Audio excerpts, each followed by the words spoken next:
بەڵام دوو جۆر مردن هەیە.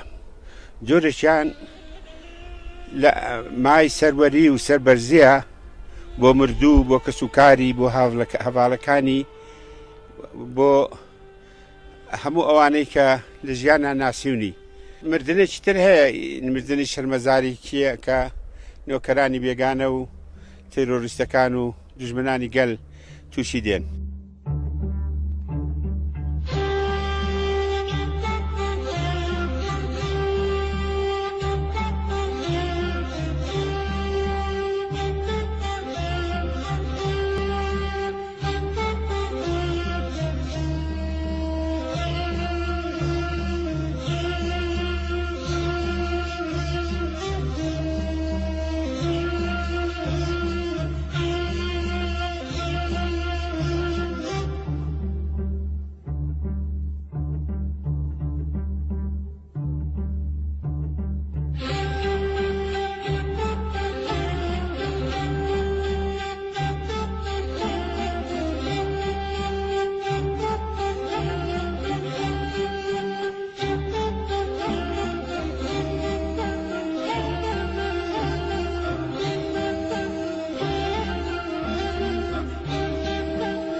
بەڕێزان، سلاوی کۆمەڵانی خەڵکی کوردستانیش وەک بەشێک لە گەلی عێراق لە هەمووانتان دەکەم.